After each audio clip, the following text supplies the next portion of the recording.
أعوذ بالله من الشيطان الرجيم بسم الله الرحمن الرحيم ولا تلبسوا الحق بالباطل وتكتموا الحق وأنتم تعلمون آمنت بالله صدق الله العظيم وصدق رسوله النبي الأمي الكريم ونحن على ذلك من الشاهدين والشاكرين والحمد لله رب العالمين قال الله تبارك وتعالى في شان حبيبه مخبرا وامرا إن الله وملائكته يصلون على النبي يا أيها الذين آمنوا صلوا عليه وسلموا تسليما الصلاة والسلام عليك يا سيدي يا رسول الله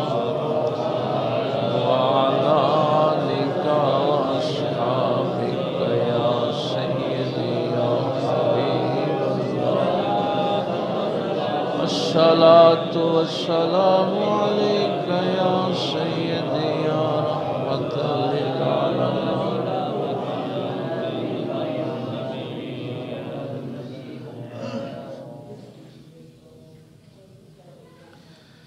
اللہ رب العزت کی حمد و ثنا کے بعد کہ جو اپنی ذات کے اعتبار سے بھی یکتا ہے اور صفات کے اعتبار سے بھی یکتا ہے، اللہ کا کوئی شریک نہیں، وہی اس کائنات کا خالق اور معبود برحق ہے۔ اسی نے انسان کو اشرف المخلوقات بنایا اور ہم سب نے پلٹ کر اسی اللہ کے حضور پیش ہونا ہے۔ بے حد و بے انتہا درود و سلام امام الانبیاء حبیب کبریاء شفیع المذنبین رحمت للعالمین تاجدار سلطنت دنیا و دین آمنہ کے لال باعث تخلیق کائنات احمد مجتبی محمد مصطفیٰ صلی اللہ علیہ وآلہ وسلم کی ذات اقدس پر کہ جن کے صدقے اللہ نے ہمیں ایمان کی دولت سے مالا مال فرمایا۔ نہایت ہی واجب الاحترام معزز سامعین، بزرگوں، دوستوں، عزیز بھائیوں، آپ سب لوگ بڑی عزت والے، عظمت والے ہیں، اس لیے کہ طلب حق لے کر آپ یہاں تشریف لاتے ہیں، تو طلب حق ہی اصل میں انسان کی عظمت ہے۔ ایک جملہ میں اکثر اپنے ابتدائیے میں کہتا ہوں کہ ہم سب نے پلٹ کر اسی اللہ کے حضور پیش ہونا ہے۔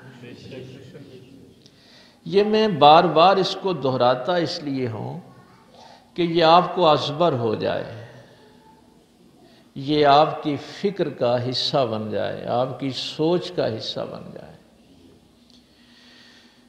یہ جو آیات آج میں ایک آیت تلاوت کی ہے،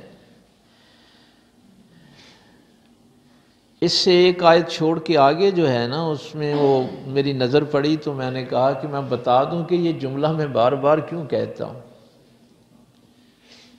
اللہ فرماتا ہے کہ وَاسْتَعِينُوا بِالصَّبْرِ وَالصَّلَاةِ، صبر سے اور نماز سے مدد طلب کرو۔ وَإِنَّهَا لَكَبِيرَةٌ، فرمایا نماز کوئی آسان کام نہیں ہے، نماز جو ہے نا یہ کوئی سوکھا کام نہیں، یہ مشکل کام ہے، اوکھا کام ہے یہ۔ الا علی الخاشعین، لیکن جن کے دلوں میں عاجزی ہے ان کے لیے مشکل نہیں ہے۔ نماز ان لوگوں کے لیے مشکل نہیں ہے جن کے دل میں عاجزی ہے، خشیت الہی ہے۔ تو اب اگر کبھی نماز مشکل لگے نا تو سمجھ لینا کہ دل سے عاجزی نکل گئی۔ یہ بات اس وقت سمجھ لینا کہ دل سے عجز جو ہے، خشیت جو ہے وہ نکل گئی۔ دوسری چیز یہاں بیان ہوئی، الذین یظنون انہم ملاقو ربہم،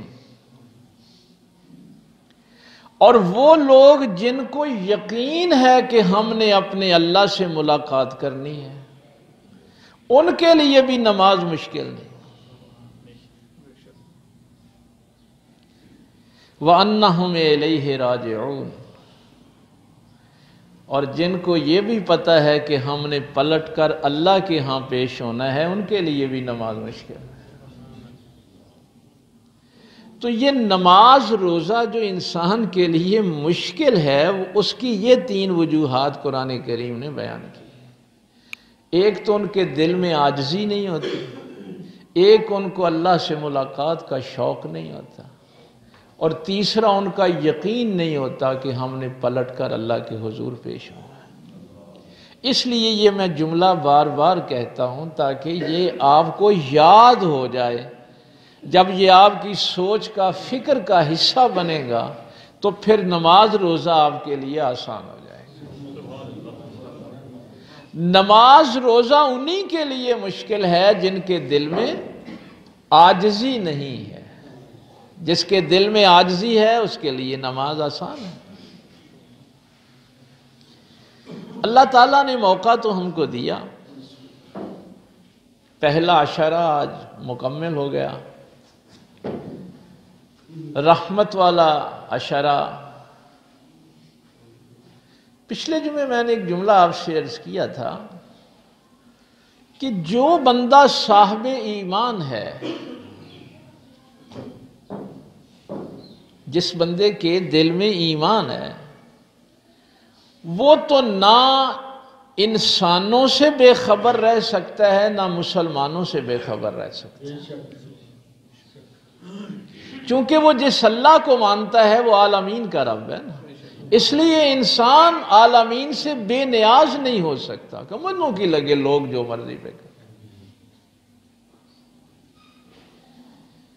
لیکن پتہ نہیں ہمارے اعمال کتنے برے ہو گئے کہ اس رحمت والے عشرے میں بھی ہم نے لڑائی جھگڑے کے سوا کچھ نہیں دیکھا۔ ہمارے ملک کی سڑکوں پر، گھروں پر، ہر جگہ لڑائی جھگڑے کی باتیں ہوتی تھی، اور ہم نے اللہ کی اس رحمت کو ضائع کر دیا، استفادہ نہیں کر پائے۔ اس کی شدت کا اندازہ آپ یہاں سے کریں کہ یہ کتنا برا عمل ہے، یہ لڑنا آپس میں۔ میرے پاک پیغمبر صلی اللہ علیہ وسلم مسجد کے اندر موجود ہیں، صحابہ مسجد کے باہر کھڑے ہیں، اور فرمایا کہ آج میں تمہیں ایگزیکٹ وہ رات بتا دوں گا جو شب قدر کی رات ہے۔ کتنا بڑا انعام کہ وہ رات جو 1000 مہینے کی عبادت سے بہتر ہے، اس کا مجھے پتہ چل جائے کہ وہ کون سی رات ہے۔ اب تو آپ کو پتہ ہے نا کہ اس کو آخری عشرے میں تلاش کرنا ہوتا ہے۔ اب ہمیں ایگزیکٹ نہیں پتہ ہوتا شب قدر کون سی، لیکن اس نے رحمت للعالمین کی رحمت عروج پہ تھی، فرمایا آج میں تمہیں بتا دوں گا کہ شب قدر کون سی رات ہے۔ سرکار مسجد سے باہر تشریف لائے تو دو بندے لڑ پڑے، جھگڑ پڑے۔ تو میرے پاک پیغمبر صلی اللہ علیہ وسلم نے فرمایا کہ آج میں نے تمہیں بتانا تھا کہ شب قدر کون سی رات ہے، لیکن ان دو بندوں کے جھگڑے کی وجہ سے یہ نعمت تم سے اٹھا لی گئی۔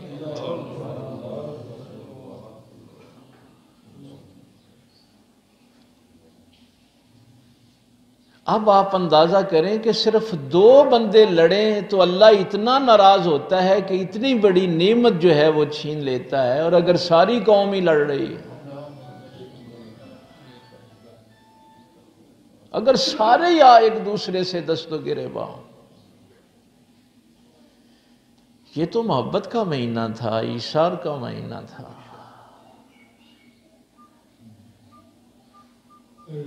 نفرتیں پھیلانے کا تو نہیں تھا۔ اور میں تو پریشان اس وجہ سے ہوں کہ اگر میرے پاک پیغمبر صلی اللہ علیہ وسلم موجود ہوں، صحابہ موجود ہوں، تو دو بندوں کی لڑائی کی وجہ سے اللہ اتنا ناراض ہوتا ہے۔ آج تو صحابہ کا دور نہیں ہے، آج تو صحابہ کا دور نہیں۔ کتنا ناراض کیا اللہ کو ہم نے کہ ہمارا رمضان بھی برباد ہو گیا، ہمارا رحمت کا عشرہ برباد ہو گیا۔ کوئی شخص یہ بتانے والا نہیں ہے کہ ہم بھائی ہیں جتنے مسلمان ہیں۔ 1994 میں جب ہم نے یہ اس تحریک کا آغاز کیا تھا کہ ہماری مسجد میں اہل حدیث بھی آئیں، دیوبندی بھی آئیں، شیعہ بھی آئیں، سارے مسلمان آ کے نماز پڑھیں، اس لیے کہ ہم نے اپنی مسجد کا رخ خانہ کعبے کی طرف کیا ہے۔ جن جن کا قبلہ ایک ہے وہ ہمارے بھائی ہیں۔ اور پھر آپ نے دیکھا کہ الحمدللہ سارے لوگ ننگل شریف، جب تک ہم یہاں بھی ماشاءاللہ سارے لوگ تشریف لاتے ہیں، چونکہ خانہ کعبہ اللہ کا گھر اور میرے پاک پیغمبر صلی اللہ علیہ وسلم کا در اقدس مسجد نبوی شریف، یہ دو مقامات آج بھی ایسے ہیں کہ جہاں کسی فرقے کے لیے دروازے نہیں کھلتے، امت کے لیے کھلتے۔ خانہ کعبے میں بھی، اللہ کے گھر میں بھی امت جاتی ہے۔ آپ کے قریب ہی کوئی شیعہ نماز پڑھ رہا ہوگا، آپ کے قریب ہی کوئی اہل حدیث پڑھ رہا ہوگا، کوئی دیوبندی پڑھ رہا ہوگا۔ جب آج بھی اللہ بھی امت کو بلاتا ہے اور رسول اللہ بھی امت کو بلاتے ہیں، تو میں نے اپنی مسجد کا رخ ابھی تک قبلے کی طرف کیوں نہیں کیا؟ میرے محلے کی مسجد میں سارے اکٹھے نماز کیوں نہیں پڑھ سکتے؟ اس کا مطلب ہے کہ ہم نے ابھی تک اپنی مسجدوں کے رخ خانہ کعبے کی طرف کیے ہی نہیں۔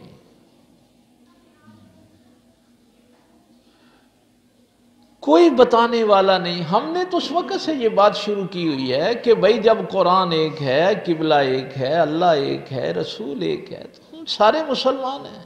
محبت کریں ایک دوسرے سے، پیار کریں۔ جو اختلاف ہوگا وہ محبت سے بیٹھ کے حل ہو جائے گا۔ صحابہ میں بھی بڑے بڑے اختلاف ہوتے تھے، تابعین میں ہوتے تھے، لیکن ان سڑکوں پر کسی نے نہیں بتایا کہ یہ سڑکوں پہ بیٹھنے والے بھی مسلمان ہیں، اور یہ جو پولیس والے ہیں یہ بھی مسلمان ہیں، وہ بھی یا رسول اللہ کا نعرہ لگانے والے ہیں، وہ بھی صلاۃ والسلام علیکہ یا رسول اللہ پڑھنے والے ہیں، ان کے دل میں بھی عشق رسول ہے۔ اور جن مسافروں کے راستے روک رہے ہو وہ بھی مسلمان ہیں۔ ہم تو سارے ایک ہی تھے، پھر آپس میں کیوں لڑ پڑے؟ جب سب ایک تھے تو پھر لڑائی کس بات کی تھی؟ اس لیے میں نے آج اس آیت کا انتخاب کیا ہے میرا اللہ فرماتا ہے کہ فساد پیدا کس وقت ہوتا ہے؟ تو پہلے حکم دیا وَلَا تَلْبِسُوا الْحَقَّ بِالْبَاطِلِ، کبھی بھی حق کو باطل کے ساتھ نہ ملانا، جھوٹ اور سچ کو آپس میں مکس نہ کرنا۔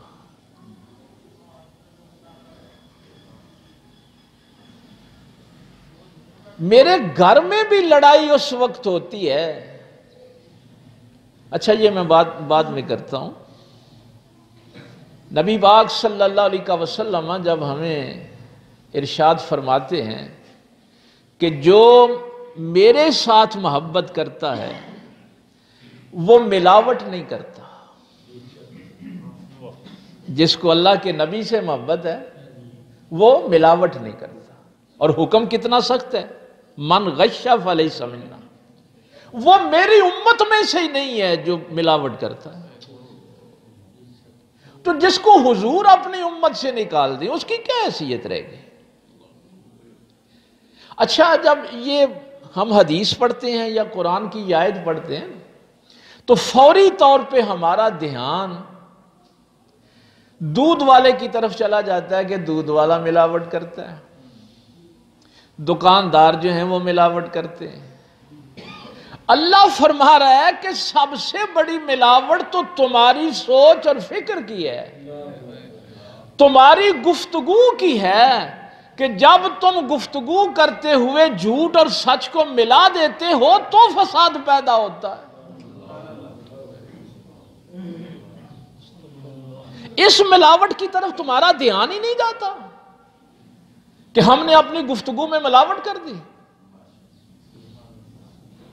ہم نے اپنی سوچ میں ملاوٹ کر دی۔ اور یہاں تک یہ جملہ تو اکثر آپ کو سننے کو ملے گا، اور ساڑھے واسطے سارے ایکو نے، اور اللہ فرما رہا ہے کہ جھوٹوں اور سچوں کو نہ ملاؤ۔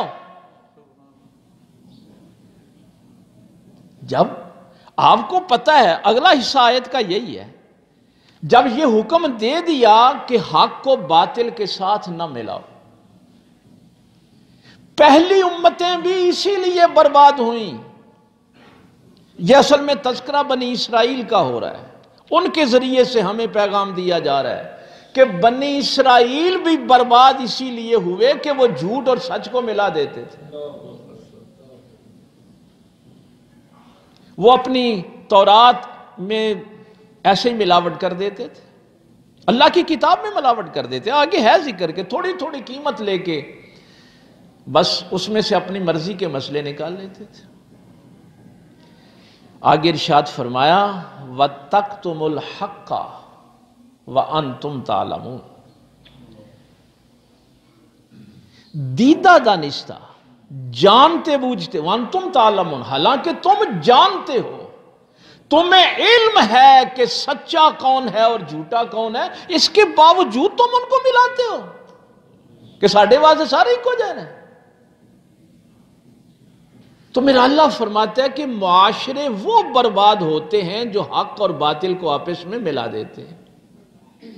اور ارشاد ہوا کہ جانتے بوجھتے ہوئے، دیدہ دانستہ، کبھی بھی حق کو نہ چھپانا۔ وَتَقْتُمُ الْحَقَّ وَأَنْتُمْ تَعْلَمُونَ، دیدہ دانستہ یہ کام نہ کرنا، جانتے بوجھتے ہوئے کبھی یہ حرکت نہ کرنا کہ تمہیں پتا ہو کہ یہ حق ہے اور پھر بھی تم اس حق کو چھپاؤ۔ مجھے بڑے لوگوں نے آفر کی، اب میں آپ کو بتانے لگا ہوں کہ فساد اب بھی کیوں ہوا۔ اللہ تعالیٰ نے جو بات ارشاد فرمائی ہے اس وجہ سے ہوا۔ یہاں میں بیٹھتا ہوں، اس کو ممبر کہتے ہیں۔ ممبر ویسے جو لفظ ہے نا، یہ ہماری اردو زبان میں، انگلش میں تو وہ دوسرا ہے، لیکن اردو کی املا میں وہی میم اور بیر ممبر، یہ جو آپ کونسلر چنتے ہیں قومی اسمبلی کے ممبر، صوبائی اسمبلی کے، یہ جو ممبر ہے یہ میم نون با اور را، لیکن دونوں کا تلفظ چونکہ ایک ہی ہے۔ اس ممبر کا معنی ہے بلند کرنا۔ یہ جو میرے پاک پیغمبر صلی اللہ علیہ وسلم نے ممبر دیا، اس ممبر کا لغوی معنی ہے بلند کرنا۔ بلند یہ نہیں ہے کہ کسی کو کوٹھے پہ کھڑا کر دیں، نہیں، اپنے نبی کی تعلیمات سے، اس قرآن کی تعلیمات سے لوگوں کے ذہن اتنے بلند کر دو کہ وہ حق اور باطل میں فرق کر سکیں۔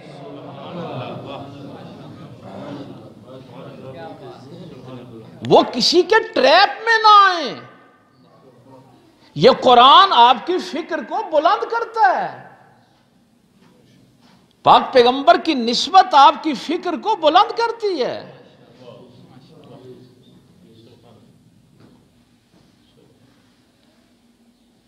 ایک طرف یہ کہا گیا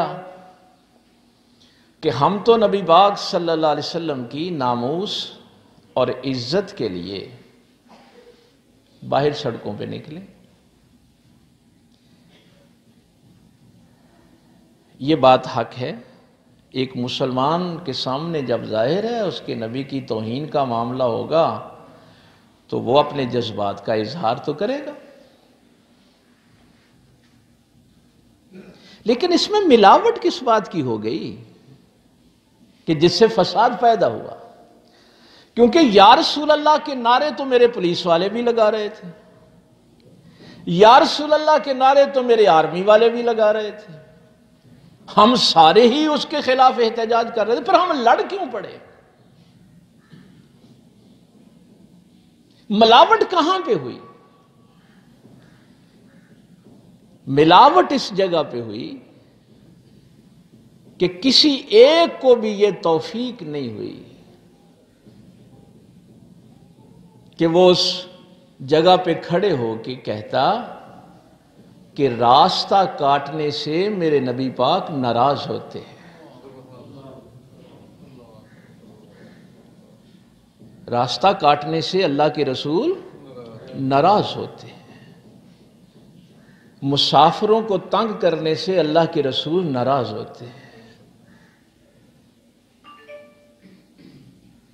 اور پتہ کتنا ناراض ہوتے ہیں؟ امام اعظم ابو حنیفہ رضی اللہ تعالیٰ عنہ سے پوچھا گیا کہ سرکار راستے پہ جنازہ پڑھا لیں، جنازے میں کتنا وقت لگتا ہے؟ 10-15 منٹ لگتے ہیں، لیکن جن کے دل میں اللہ کا خوف ہے وہ مسئلہ غلط نہیں بتاتے۔ سرکار امام اعظم ابو حنیفہ رضی اللہ تعالیٰ عنہ نے فرمایا کہ نہیں، راستے پہ جنازہ پڑھاؤ گے تو اس کا ثواب نہیں ملنا۔ سرکار وہ کیوں؟ فرمایا اگر ایک مسافر کا بھی دل دکھا کہ میرا انہوں نے راستہ بند کر دیا ہے تو یہ حرام کے درجے کا گناہ ہے۔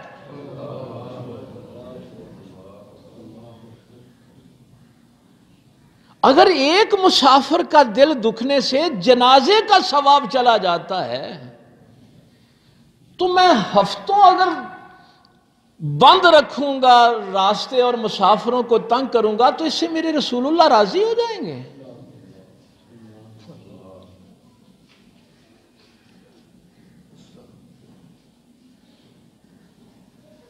دکھ ہوتا ہے، یہ ہماری کتابوں میں فتوے لکھے ہوئے ہیں کہ عید میلاد النبی کی محفل آپ راستے پہ نہیں کروا سکتے۔ اور مجھے سب سے زیادہ دکھ مفتی منیب الرحمان پہ ہوا، چونکہ ان کا ریٹن فتویٰ یہ موجود ہے، مفتی منیب الرحمان کا یہ تحریری فتویٰ موجود ہے کہ محفل میلاد آپ راستہ کاٹ کے نہیں کروا سکتے، چونکہ محفل میلاد کا درجہ مستحب کا ہے، فرض واجب کا نہیں ہے، لیکن مسافروں کو تنگ کرنا حرام کے درجے کا گناہ ہے۔ اور اگر کسی مسافر کو آپ نے تنگ کر کے میلاد کی محفل کی تو اس کا اللہ ثواب نہیں دے گا، اور وہ شخص بھی کہہ رہا تھا کہ میں نے ملک کو کل بند کر دو۔ مجھے علامہ اقبال کا وہ شعر بڑا یاد آیا، کتنے بے توفیق ہوئے یہ مفتیان حرم، خود بدلتے نہیں قرآن کو بدل دیتے ہیں۔ کوئی ایک تو اٹھ کے کہتا کہ یہ رسول اللہ صلی اللہ علیہ وسلم کے حکم کی نافرمانی ہے۔ مجھے جب دعوت دی گئی دھرنے میں تو میں نے کہا کہ میں تو یہ کام نہیں کر سکتا، اس لیے کہ مجھے تو پتہ ہے کہ راستہ کاٹنا حرام کے درجے کا گناہ ہے، اس لیے میں یہ جرم کیسے کر سکتا ہوں۔ اب لڑائی اس بات پہ ہوئی، انہوں نے کہا کہ ہم تحفظ ناموس رسالت کے لیے بیٹھے ہیں، اور ادھر لوگ کہہ رہے تھے کہ آپ کے ساتھ لڑائی تحفظ ناموس رسالت پہ نہیں ہے، لڑائی اس بات کی ہے کہ راستے بند نہ کرو، یہ جرم کر رہے ہو۔ اور اس کے بعد پھر مجھے جو تکلیف ہوئی وہ یہ ہوئی کہ اب بھی یہی بات کہی جا رہی ہے، دیکھو جی وہ جو ناموس رسالت کے لیے نکلے تھے ان کے ساتھ یہ ہوا۔ اور بھائی تحفظ ناموس رسالت کے لیے جو نکلے اس کے ساتھ نہیں ہوا، بات تو راستہ بند کرنے کی تھی، حق کو باطل کے ساتھ کیوں ملاتے ہو؟ جھوٹ اور سچ کو کیوں آپ اس کے ساتھ ملاتے ہو؟ کیا یہاں آپ یا رسول اللہ کا نعرہ نہیں لگاتے؟ بھائی کون سا جمعہ ہے جہاں یہاں پہ یا رسول اللہ کا نعرہ نہیں لگتا، صلاۃ والسلام علیکہ یا رسول اللہ نہیں پڑھا جاتا؟ اور پچھلے جمعے میں نے ایک جملہ آپ سے کہا تھا، اگر آپ کو یاد ہو، کہ جب 8 مارچ کو میرے نبی کی اسلام آباد میں توہین ہو رہی تھی، عورت مارچ میں لاہور میں ہو رہی تھی، ملتان میں ہو رہی تھی، اس وقت ہم کہاں تھے؟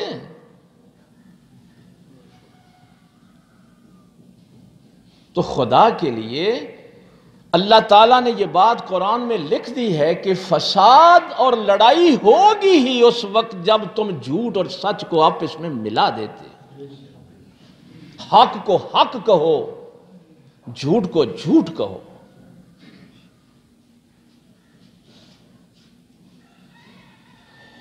ایک تکلیف مجھے اور بھی بہت ہوئی، یقین جانیے بڑی تکلیف ہوئی۔ غازی علم دین شہید نے مسلمانوں کا مقدمہ لڑا، ہائے ہائے ہائے، تو اس کی میت پہ علامہ اقبال بھی اس کے قدم چوم رہے تھے، پیر جماعت علی شاہ صاحب بھی اس کے قدم چوم رہے تھے۔ یہ ہمارا ہیرو ہے، اس پہ فخر کر رہے تھے۔ کوئی کہہ رہا تھا کہ ہم 100 سال کی عبادت سے وہ مقام حاصل نہ کر سکے جو بیٹا تم نے ایک لمحے میں حاصل کر لیا۔ لیکن اس پورے دورانیے میں میرے اس ہیرو کا کسی نے نام نہیں لیا جس نے غازی علم دین شہید سے بڑا کام کیا ہے۔ کسی مولوی کی زبان سے اس ہیرو کا نام نہیں سنا گیا، کسی کو پتہ بھی نہیں ہے کہ یہ ہوا کیا تھا۔ فکر کیسے بلند ہو جب علم ہی نہیں ہے، تو فکر کیسے بلند ہو؟ یہ معاملہ ہوا کیا؟ سیموئل ایک پروفیسر ہے فرانس کا، اس نے نبی پاک صلی اللہ علیہ وسلم کے خاکے بنائے، اس کو منع کیا گیا۔ اس نے کہا جی ہمارے ملک میں رائے اظہار کی آزادی ہے، بولنے کی آزادی ہے، ہم جو جی چاہے بولیں، لکھنے کی آزادی ہے۔ 1 دفعہ 2 دفعہ 3 دفعہ جب منع کیا گیا، وہ باز نہ آیا، تو ایک طالب علم جس کا نام عبداللہ تھا، اس نے خنجر لیا اور اس کی گردن کاٹ دی۔ اس عبداللہ کا نام کبھی آپ نے سنا ہے؟ ان مولویوں کی زبان سے کبھی اس ہیرو کا نام سنا ہے؟ کسی دھرنے میں اس کو سلام ہی کیا گیا ہو؟ میرا ہیرو تو وہ تھا جس نے وہاں بیٹھ کے میرے نبی کا بدلہ لیا.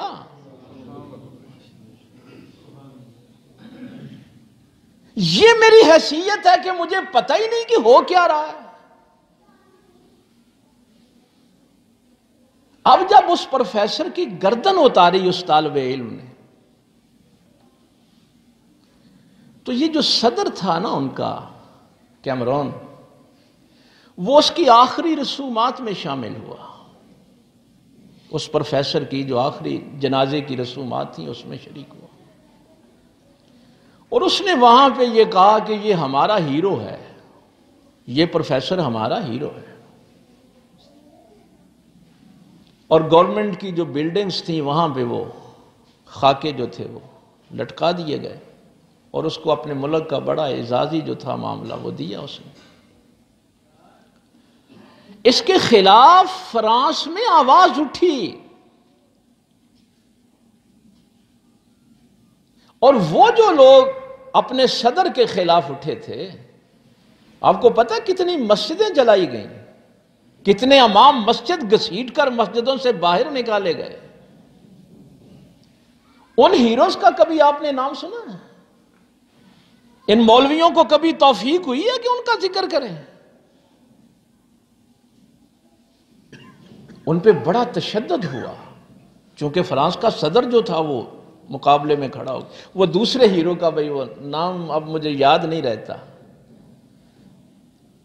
ایک کلب میں وہاں گستاخی ہو رہی تھی، اس نے 3 بندوں کی گردنیں اتاری. اس میں ایک عورت تھی، 2 مرد تھے. میرا ہیرو عبداللہ ہے، غازی علم دین شہید کے بعد میرا ہیرو عبداللہ ہے، جس نے اس ملعون کی گردن اتار کے پوری امت کو سرخرو کیا. میں اپنی طرف سے بھی اور آپ سب کی طرف سے بھی اپنے اللہ کی بارگاہ میں یہ عرض کرتا ہوں کہ مولا ہمارا سلام عبداللہ کی روح کو پہنچا دے. نعرہ تکبیر، اللہ اکبر، نعرہ رسالت، یا رسول اللہ، نعرہ حیدری، یا علی، حیدری، یا علی. میرے ہیرو وہ مسلمان ہیں فرانس کے جن کی مسجدوں کو آگ لگائی گئی، جن کو گھسیٹ کر مسجدوں سے باہر نکالا گیا. میں ان کو سلام پیش کرتا ہوں. میرا ہیرو امریکہ کا وہ دکاندار ہے جس نے سب سے پہلے فرانس کی مصنوعات اپنی دکان سے باہر پھینکی تھی، اور ہماری قوم اگلے مہینے پھر چندہ لینے کے لیے فرانس کے پاس جائے گی. ابھی عید والے دن فرانس میں اجلاس ہو رہا ہے. میرا ہیرو تو وہ ایک دکاندار ہے نا جس نے ہزاروں لاکھوں ڈالر کا وہ سامان پھینک دیا کہ میں نے تحفظ ناموس رسالت کے لیے فرانس کی چیزیں اپنی دکان پہ نہیں بیچی. اور ہم مانگنے کے لیے پھر میں دیکھوں گا کتنے دھرنے ہوتے ہیں کہ ہم نے فرانس سے مدد نہیں لینی، چونکہ وہ گستاخ ہے. جب گستاخوں سے آپ پیسے مانگیں گے اور یہاں اپنوں کے ساتھ جھگڑیں گے تو اس سے کافروں کو کیا نقصان پہنچتا ہے؟ اپنی فکر کو بلند کریں. نقصان پہنچانا ہے تو اللہ رسول کے دشمنوں کو پہنچائیں، اپنوں کو نہ پہنچائیں. ہم سارے مسلمان ہیں، ہمارے پولیس والے بھی ہمارے بھائی ہیں، ہمارے فوج والے بھی ہمارے بھائی ہیں، ہمارے رینجر والے بھی ہمارے بھائی ہیں. یا رسول اللہ کہنے پہ وہ آپ کو کچھ نہیں کہہ رہے، وہ آپ کو راستہ بند کرنے پہ کہہ رہے ہیں کہ خدا کے لیے راستے نہ بند کرو، لوگوں کو تکلیف نہ دو. اور تم حق اور باطل کو ملا کے پھر فساد پیدا کرنا چاہتے ہیں.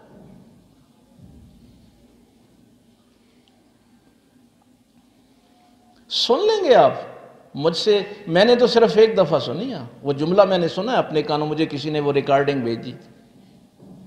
سن لیں گے اب یہ جو گستاخی اب ہوئی ہے. میرا دل پھٹ جاتا ہے جب ایک مسلمان نے ان کے جو ماحول ہیں یورپ کا دوسرا، وہاں ان لوگوں کو مذہب، ان کو تو اپنے مذہب کا بھی نہیں پتا، ان کو نہیں پتا کہ آپ کے رسول اللہ کون ہے، آپ کے صحابہ کون ہیں، ان کو تو اپنے مذہب کا بھی نہیں پتا۔ میں ایک دفعہ سن کے بھی اپنے آپ کو قائم نہیں رکھ سکا۔ ایک مسلمان نے دھوکہ دیا،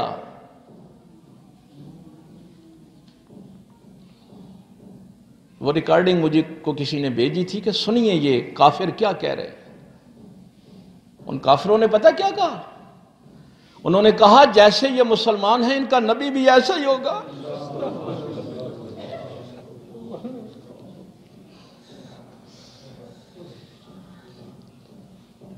اب سن لیں گے یہ بات، یہ توہین کوئی کافر کروا رہا ہے یا ہم مسلمان کروا رہے ہیں؟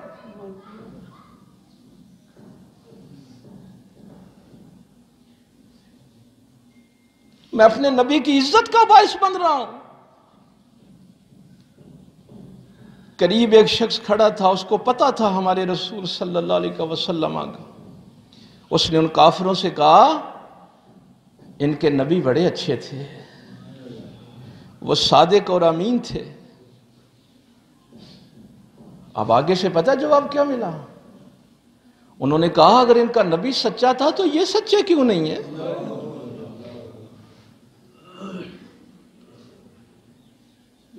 اگر ان کا نبی امین تھا تو یہ دھوکہ باز کیوں ہے؟ اب یہ پوری دنیا میں جب گستاخی ہوگی کہ یہ جیسے ہیں ان کا نبی بھی ایسا ہوگا، سن لیں گے یہ بات۔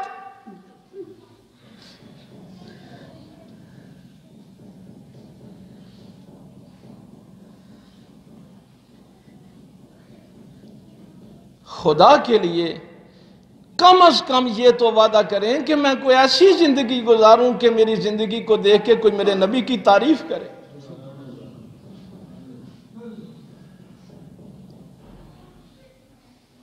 آج یہ وقت آ گیا ہمارے اوپر،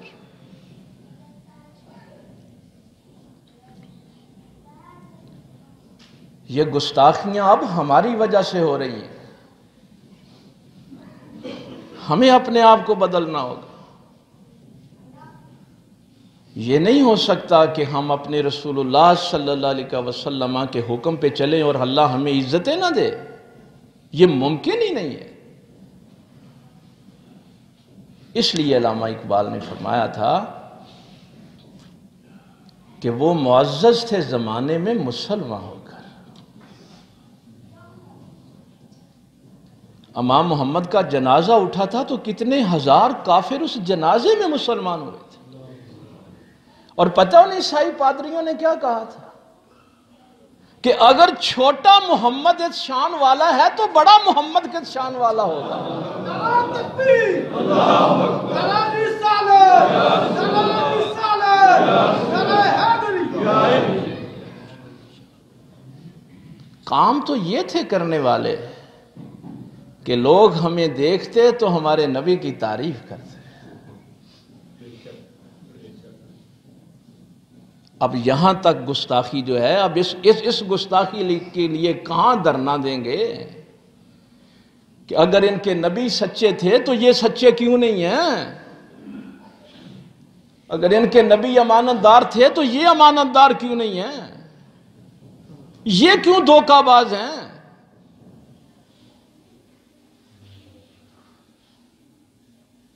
تو خدا کے لیے اللہ تعالیٰ نے فرمایا کہ پچھلی قومیں بھی اسی لیے برباد ہوئی تھیں کہ وہ حق کو باطل کے ساتھ ملا دیتے تھے، جھوٹ سچ کو ملا دیتے تھے، حق کو چھپاتے تھے۔